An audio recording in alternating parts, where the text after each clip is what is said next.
Leigh Martinuzzi here from Martinuzzi Property Group on the Sunshine Coast. It's mid-January 2026, and I wanted to share a quick update on what I'm seeing in the property market right now, both across the country and here on the coast. The big theme this week is pretty clear. It's the affordable end of the market that's doing most of the heavy lifting. We've had new data come out showing that lower priced homes, especially those under the government's expanded home guarantee scheme price caps, have been growing in value around 50% faster than more expensive properties. So rather than the prestige end of the market leading the charge, this cycle is really being driven from the bottom up. Now, that might sound a bit strange when interest rates are still where they are, but what's actually happening is this.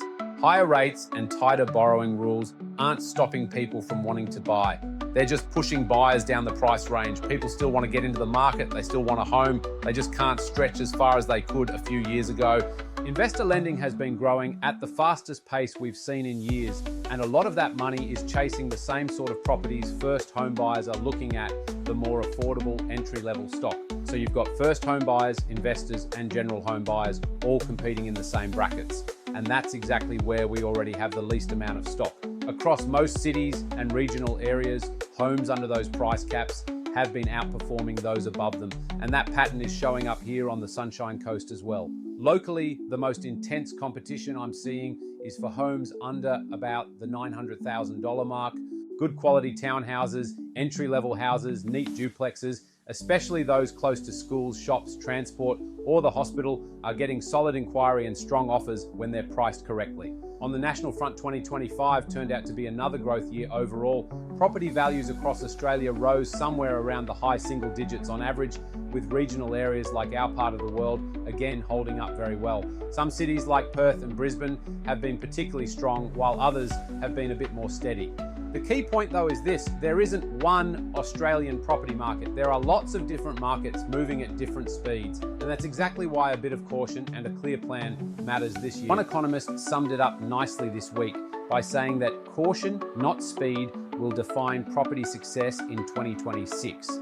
I really agree with that. You don't need to rush in and buy the first thing you see, but you also don't want to sit on your hands for another year if the numbers already work for you. So what does all this mean if you're thinking about making a move? If you're a first home buyer, it's more important than ever to be prepared. Make sure your finances lined up, be really clear on your budget, and focus on the fundamentals. Good location, decent layout, and something you can grow into. You might need to compromise a little on the wish list, but you don't want to compromise on quality just for the sake of getting something. If you're a homeowner thinking of selling and your property sits in that more affordable bracket, the current conditions can be very favorable. Well-presented homes that are priced realistically are still attracting strong interest. Getting the strategy right, presentation, marketing, timing, and price can put you in a great position, especially if you're looking to upgrade or downsize. If you're an investor, the opportunity this year is in being selective rather than speculative. What I'm watching closely are areas with strong rental demand, good access to jobs, schools, and transport, and a limited pipeline of new housing. Here on the coast, that includes locations close to the Sunshine Coast University Hospital Precinct and areas benefiting from the ongoing work around the Maroochydore City Centre and other infrastructure projects. We're also seeing more demand for multi-generational living, homes with a bit of extra space for parents, older kids, or extended family, and for well-located units and townhouses as house prices have climbed. To wrap this up, lower priced and affordable homes are leading the market right now. Competition is strongest where stock is tight, especially under that 900,000 mark.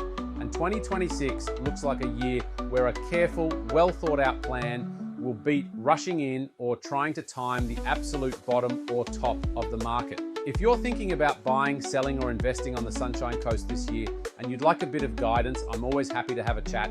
We can look at your situation, talk through the numbers, and work out what makes the most sense for you, whether that's moving now or putting a plan in place for later in the year. Thanks for watching, and I'll see you in the next update.